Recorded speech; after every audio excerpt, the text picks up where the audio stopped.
Bonjour à tous, j'espère que vous allez bien. On est parti pour une vidéo polémique aujourd'hui. Oui, ça va être sympa.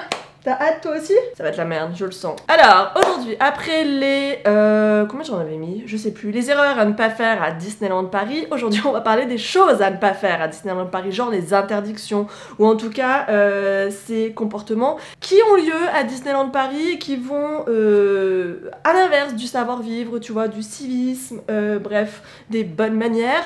Donc on va parler de tout ça aujourd'hui et de tout ce qu'il ne faut pas faire quand on va à Disneyland Paris. Vous êtes prêts? C'est parti!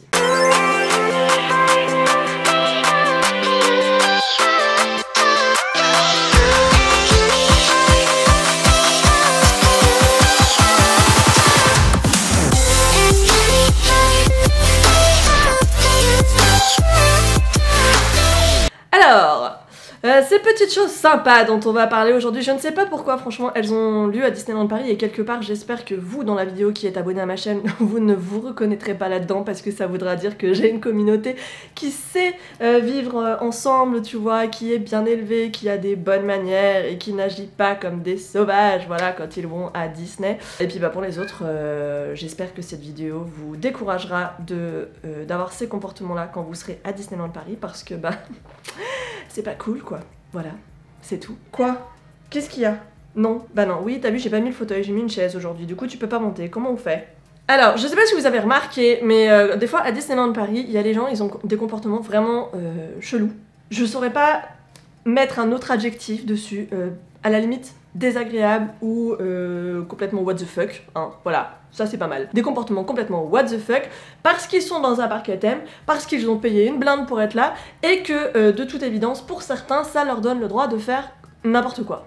Sauf que non. C'est pas parce que vous avez payé votre entrée 90 €, ou peut-être plus, ou parce que vous avez payé 2000 balles pour aller dormir pendant 2 nuits seulement au Disneyland Hotel que vous avez le droit de faire n'importe quoi quand vous êtes à Disney. Donc aujourd'hui, on va parler des 10 choses qu'il ne faut pas faire à Disney. Première chose à ne pas faire quand vous êtes à Disneyland Paris, on ne monte pas et on ne s'installe pas sur les pelouses. On n'est pas dans un parc public en fait, on est dans un parc à thème. On n'est pas au parc des Tuileries, ni au parc de la Tête d'Or, ni même à Central Park, et je n'ai pas d'autres parcs qui me viennent en tête là, maintenant, tout de suite, comme ça, à court terme, donc je ne vous donnerai pas plus de noms, mais on n'est pas sur une aire de pique-nique géante, en fait. Quand on est à Disney, on est dans un parc à thème avec des attractions, des spectacles, des animations de rue, parfois, voilà. Et les pelouses, comme vous avez pu le constater, sont désormais entourées de barrières. Et les barrières, ça sert à quoi? Ça sert à ne pas être franchi. Voilà, ne vous installez pas sur les pelouses parce que ce n'est pas fait pour, vous allez vous faire en plus rembarrer par des cast members quand ils vont passer, et surtout elles ne sont clairement pas faites pour accueillir des gens, ce sont des endroits qui sont un petit peu fragiles quand même, et qui, si ils sont abîmés, vont demander bien sûr beaucoup plus d'entretien à Disneyland Paris. Et là je ne suis pas prêt d'arrêter de répéter ça pendant cette vidéo, qui dit plus d'entretien pour Disneyland Paris, dit coût d'entretien, dit augmentation sur vos billets. Voilà. Non, voilà, c'est pas, on n'est pas sur une méga aire de pique-nique, quoi. Il y a des bancs partout, il y a des tables un peu partout, il y a des terrasses un petit peu partout, voilà, pour manger. Et surtout, il y a une aire de pique-nique à l'extérieur du parc Disneyland. Donc, quand vous venez, en fait, depuis le parking, voilà, normalement, il y a une aire de pique-nique. Alors, c'est vrai qu'elle n'est pas toujours ouverte. Mais globalement, vous pouvez vous installer à plein d'autres endroits à Disney pour manger, si vous avez emmené vos sandwichs, machin et tout. Mais on n'est pas là pour faire un sitting, tu vois, c'est pas le... On fait pas ça, en fait, voilà. Parce qu'en plus, je sais pas si vous avez vu, mais il y a des fleurs un petit peu partout, des parterres, des taupières, des sculptures, des trucs un peu sympas, tu vois. Et puis voilà, encore une fois, il y a des barrières, donc on n'y va pas. Voilà. Deuxième chose à ne pas faire quand on va à Disneyland Paris, réciter le spiel d'une attraction, d'un spectacle, d'une parade, bref, de tout ce que vous voulez quand vous êtes là et que vous récitez le texte qui passe en audio au-dessus de nous, tu vois, pour nous mettre dans l'ambiance. Et ben, c'est chiant. Ça saoule tout le monde, je veux dire, et ça ne vous apporte rien, je veux dire, à part passer pour un geek névrosé qui vient tous les jours à force et qui connaît donc le texte par cœur, les gens ne vont pas vous admirer pour ça, non, bien au contraire. Et surtout, donc, en faisant ça, vous gâchez juste un peu le délire des autres, qui soit ne sont jamais venus, soit ne viennent pas souvent, soit ne se rappellent pas, et du coup ont envie de profiter de l'attraction dans sa globalité. Text included. Donc toi, quand t'es là, que tu récites le texte, par exemple, dans Phantom Manor, c'est chiant pour tous ceux qui sont avec toi dans l'ascenseur. Donc ne le fais pas, c'est relou. C'est comme si t'allais à un concert et que à côté de toi, à un concert, bah t'as une meuf ou un mec qui chante sur toutes les chansons. Tout le temps. T'es pas venu écouter lui, t'es venu écouter ça, tu vois. Voilà. Donc bref, on ne récite pas le texte des attractions, ou en tout cas si on veut le faire, on le fait dans sa tête. Ou pas trop fort, tu vois. Mais on fait pas genre on connaît tout, quoi. C'est comme quand t'es dans le métro et que tu dis le prochain arrêt c'est ça. Ouais, t'as juste l'air d'un débile. Troisième interdiction à Disneyland Paris, et pourtant c'est pas parce qu'on vous le dit pas, hein, mais on ne prend pas de photographie avec flash dans les attractions en intérieur. Donc on ne fait pas ça ni à Pirates des Caraïbes, ni à Phantom Manor, ni à Ratatouille, ni à It's a Small World, tu vois. C'est écrit, ne serait-ce que parce que ça fait chier tout le monde, encore une fois, ça saoule tout le monde d'avoir quelqu'un qui met son flash quand même. Et surtout, je vais te dire un truc, toi qui fais ta photo avec ton flash, ta photo sera moche. Elle sera moche, c'est tout. Et tu sais quoi, elle sera même pas fidèle à ce que t'as vraiment vécu. Pourquoi? Parce que t'as mis un flash. Parce qu'en fait, si tu veux, l'ambiance, elle est tamisée. Mais c'est pour créer justement un univers particulier. Si tu mets ton flash, c'est comme si on allumait l'attraction du début à la fin. Donc en fait, à la limite, si vous voulez continuer à faire vos photos avec flash, ce qu'on va faire, c'est qu'on va juste allumer l'attraction et puis que tout le monde va passer dans l'attraction comme ça, avec toutes les lumières allumées, et que ça sera pas du tout magique, et que personne va kiffer, mais comme ça, vos photos seront peut-être nettes. Et c'est juste chiant, si tu veux, d'avoir quelqu'un à côté de toi qui flash toutes les 10 secondes, quoi. Ça te gâche ton expérience, et je veux dire, certes, votre photo sera peut-être un peu plus belle, un peu plus nette, mais en attendant, vous avez gâché l'expérience du visiteur qui était juste à côté de vous, ou devant vous, derrière vous, bref, peu importe, on s'en fout. Votre liberté s'arrête quand même à un certain endroit, en l'occurrence, au niveau des autres, donc merci de ne pas l'oublier. Quatrième interdiction à Disneyland Paris, et ça pour le coup ça relève juste... Enfin c'est évident en fait, quand je vais vous dire ce que c'est, vous allez me dire mais c'est normal. On ne jette pas ni ses gobelets, ni ses bouteilles d'eau, ni ses sacs dans n'importe quel cours d'eau, ou là comme ça, en plein milieu de la rue, genre Osef quoi. C'est... Qui fait ça en fait? Qui? Je veux dire, qui se dit tiens j'ai fini ma Volvic, tu vois? Je sais pas, enfin je pense que c'est les mêmes qui font ça, tu sais, sur l'autoroute, qui baissent leur vitre et qui pouf, si je balançais ma bouteille de coca par la fenêtre, voilà, ça serait cool. Non, on ne fait pas ça. On ne fait pas ça, pourquoi? Parce que bah quand t'arrives dans les petites rivières, tu sais, les petits cours d'eau que tu vois un petit peu partout à Disneyland Paris, et que tu vois les bouteilles qui tournent comme ça, tu vois, sur elles-mêmes, sur le truc d'évacuation en l'occurrence en bas, c'est bad show, tu vois, c'est pas, on n'est pas du tout sur un truc magique, tout ça parce qu'il y a 3 pauvres personnes, tu vois, qui ont eu la flemme d'aller à la poubelle là-bas à 1,50 m. Donc ça relève de l'évidence, ça relève du savoir-vivre, c'est la base, je pense, de ne pas jeter ses affaires un petit peu partout à Disneyland Paris, c'est le minimum, je pense, voilà. Mais je fais un petit rappel, tu vois, parce qu'on sait jamais. Ouais. 5e comportement complètement what the fuck, et là franchement je me dis pourquoi. Autant c'est quelque chose que je comprenais, tu vois, il y a quelques années, parce que c'était, on va dire, centralisé au niveau des fontaines. Aujourd'hui, ce n'est plus le cas. Quand je vais vous dire ce que c'est, vous allez me dire, mais tellement, les gens qui jettent des pièces partout. Genre, parce que c'est comme la fontaine de Trevi à Rome, tu vois, tu vas jeter une pièce, tu vas avoir ton souhait exaucé. Faut arrêter, hein. Faut arrêter de faire ça. Genre vraiment, je suis pas sûre que vos souhaits se réalisent vraiment. Je veux dire, si quelqu'un a jeté une pièce dans le lit de la cabane des Robinson à Disneyland Paris en faisant un souhait et que ce souhait s'est exaucé, j'invite vraiment cette personne à me poser un commentaire juste là en bas, tu vois, et à me dire si, moi je te jure, j'ai souhaité de pouvoir acheter une maison dans l'année en faisant ça et je l'ai eu. Dites-le moi. Non mais parce que sinon, en vrai, je pense que ça ne sert à rien. Voilà. Et surtout, à la limite, si vous voulez faire ça, je sais pas les gars, centralisez, hein, parce que maintenant, il y a des pièces de partout, je veux dire, le moindre trou, le moindre spot. J'ai vu des pièces, vous voulez que je vous dise où j'ai vu des pièces? J'ai vu des pièces dans les vitrines des guitares, dans Rock'n'Roller Coaster. Pourquoi? Je ne sais pas. À la limite, pour moi, ça relève plus des gens qui ont besoin de vider leur porte-monnaie, tu vois, à ce moment-là, parce qu'ils ont trop de pièces de 2 centimes et qu'ils ont envie de s'en débarrasser. Alors... je pense, et j'ai envie de croire que ces pièces sont récupérées et envoyées à une association ou à quelque chose qui font que ça va servir, si tu veux, ce genre de choses. Mais voilà, après ça s'arrête pas à Disneyland Paris, hein, c'est des choses qui arrivent de partout. Je veux dire, j'en ai vu quand j'ai fait des temples au Japon, si tu veux, tu fais n'importe quel spot partout dans le monde, il y a ce problème-là, mais... faut arrêter, hein.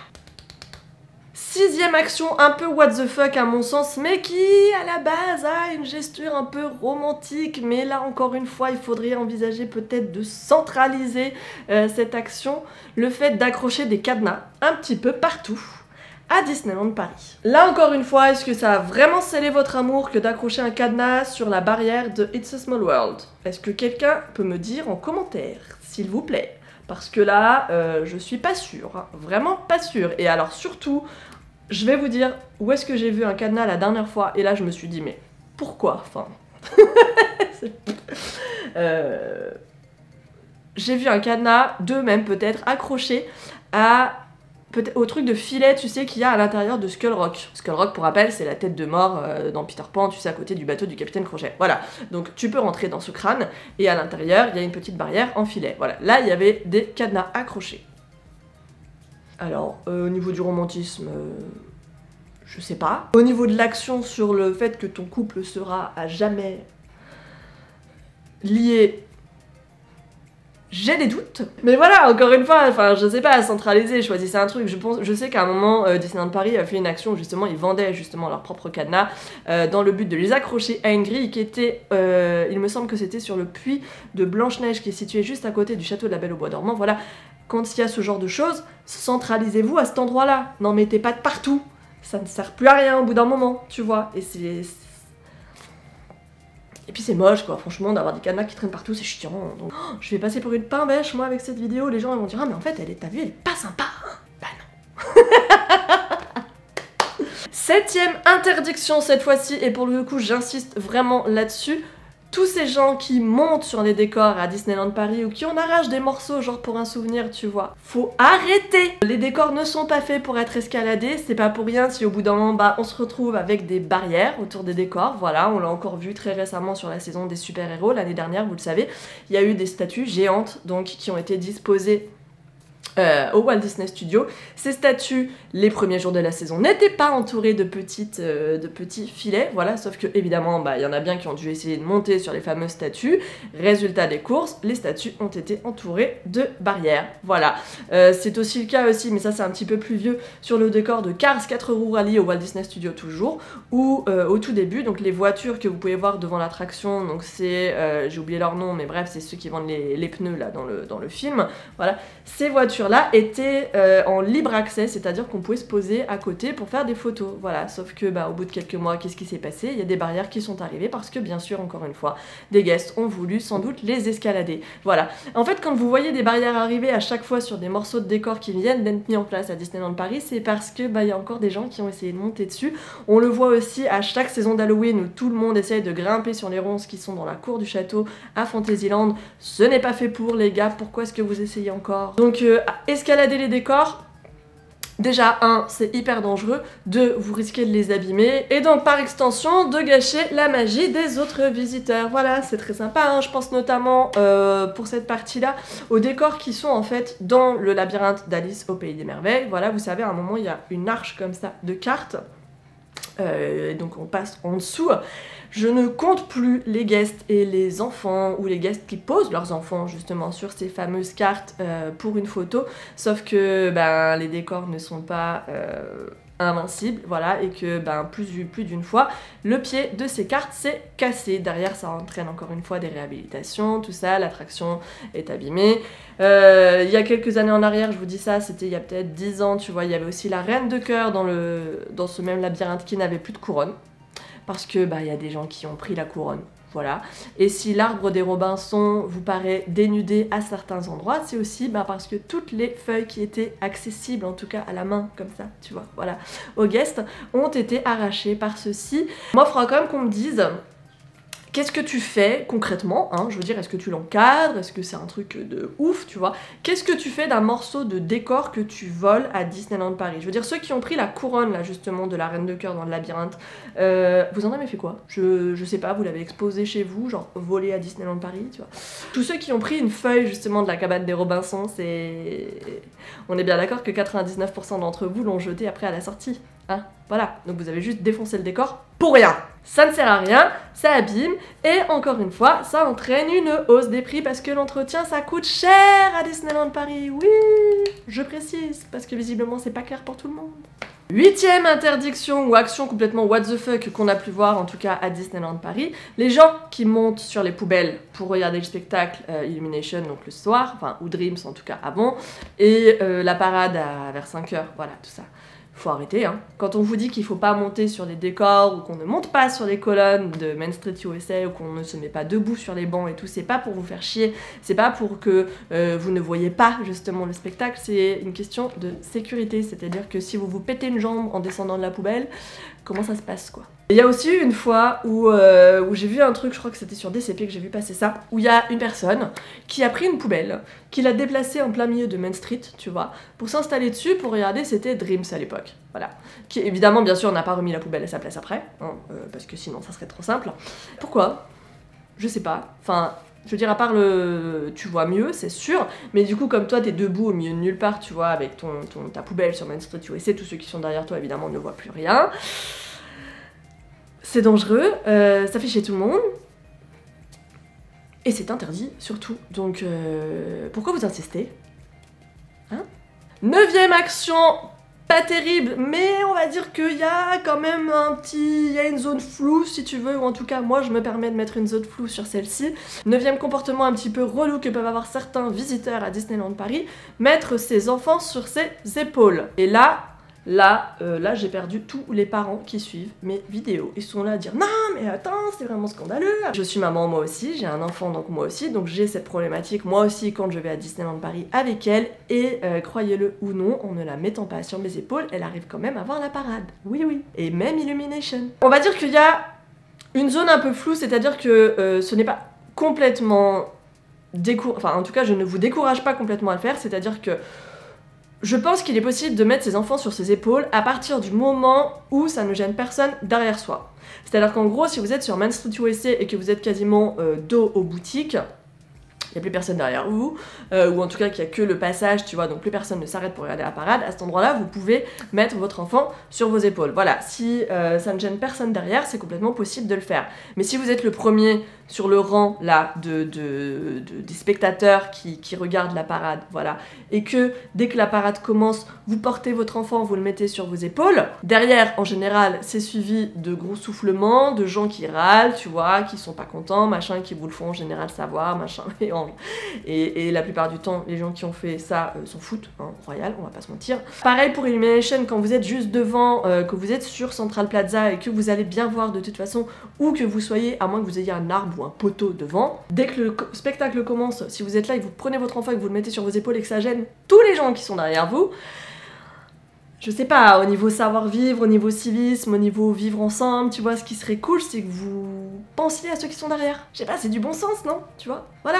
Donc, et ce qui est bien, ce que vous pouvez faire par contre, si vous voulez vraiment porter vos enfants pour qu'ils voient un petit peu mieux, parce que bah, c'est sûr que du haut de leur mettre 1m10, tu vois, ils voient pas forcément bien la parade quand vous arrivez un petit peu en retard.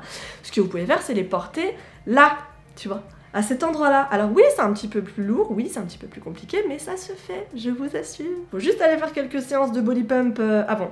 Voilà, c'est tout. Mais voilà, en les portant là, c'est-à-dire qu'au niveau de leur vision, ils auront le même point de vue que vous, qui en général est quand même pas trop mauvais.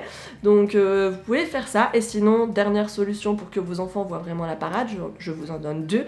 La première, évidemment, c'est d'anticiper. Hein, et donc d'arriver un petit peu en avance avec les places que je vous ai conseillé de prendre sur d'autres vidéos sur cette chaîne. Et deuxième solution, c'est d'essayer de voir avec les personnes qui sont justement devant vous, si vous avez des adultes qui sont sur le premier rang, et de voir avec eux s'il est possible que vos enfants passent juste devant, quitte à ce qu'ils s'assoient sur le trottoir pour regarder la parade. Voilà. Mais il faut arrêter de les mettre sur vos épaules si vous êtes juste devant vous aussi, hein, parce que pas cool pour tous ceux qui sont derrière. Allez, 10e interdiction pour le coup, et là c'est une vraie interdiction parce qu'il y a des panneaux un petit peu partout, des rappels sur les plans, sur les programmes et même des annonces qui sont faites directement sur le parc. Les gens qui fument dans les files d'attente. Non! Au-delà du fait que ce soit interdit, je sais que beaucoup considèrent que le fait qu'on soit sur un espace qui est ouvert, et je parle pas forcément des files d'attente, mais qu'on soit sur un espace ouvert permet de fumer. Ce n'est pas le cas, il y a des espaces fumeurs qui sont vraiment faits pour ça, dans lesquels vous êtes vivement encouragé à aller pour fumer, que ce soit votre cigarette ou votre vapoteuse, il me semble aussi. Donc voilà, ne serait-ce que parce que quand on fume sa cigarette, la cigarette est à la hauteur des visages d'enfants quand on la tient. Donc si on peut éviter de faire que les enfants se prennent des brûlures de cigarettes au visage juste parce qu'ils courent dans le parc, ça serait cool. Au-delà de ça, il y a aussi, mais c'est plus rare, mais je trouve que c'est quand même bien de le rappeler aujourd'hui, il y a aussi des gens qui se permettent en tout cas de fumer sur les files d'attente, tout ça parce qu'elles ont en tout cas une partie qui est en extérieur. Je pense notamment aux files d'attente de Phantom Manor, de Buzz Lightyear Laser Blast à Discovery Land, Orbitron aussi est un peu comme ça. Voilà, il y a des parties qui donnent sur l'extérieur, qui sont ouvertes sur dehors, et donc à partir de là, certains pensent que la fumée va sortir et que ça ne posera pas de problème. Sauf que si, ça en pose à tous ceux qui sont autour de vous. C'est particulièrement gênant, surtout quand on est non-fumeur et que pour le coup, ben, on a pas envie d'être emmerdé par ça, on va pas se mentir, et qu'on n'a rien demandé. Donc n'oubliez pas que les files d'attente sont absolument non fumeurs et que les espaces fumeurs sont faits pour vous. Bon bah c'est tout. Ah là là, on est arrivé au bout de ces 10 comportements un peu what the fuck qu'on peut voir à Disneyland Paris et qu'il est possible d'éviter, voire vivement recommandé en tout cas par moi, voilà. Donc j'espère que cette vidéo vous a plu, qu'elle ne vous a pas trop énervé et je vous invite à me dire en commentaire s'il y a des choses qui vous choquent dans ce que je vous ai dit, s'il y a des interdictions que vous trouvez trop dures, voilà, ou s'il y a des comportements justement que vous avez vous observé à Disneyland Paris et que vous avez trouvé complètement what the fuck et qui devraient être absolument interdit. Voilà, en attendant je vous donne rendez-vous très bientôt pour une nouvelle vidéo. D'ici là, portez-vous bien. Et à bientôt. Hop, hop, hop, on va mettre un peu de lumière comme ça. Un peu de lumière comme ça. J'ai pas l'impression qu'on soit hyper droit. Non mais Neko, arrête, c'est relou, franchement c'est devenu un running gag le fait que tu veuilles sortir juste quand je commence à faire ma vidéo, c'est chiant. C'est chiant. C'est bon? Je peux y aller? Pas hyper bien rangé là, hein, mon décor c'est un peu le bazar, en ce moment on est sur un work in progress là, tu vois.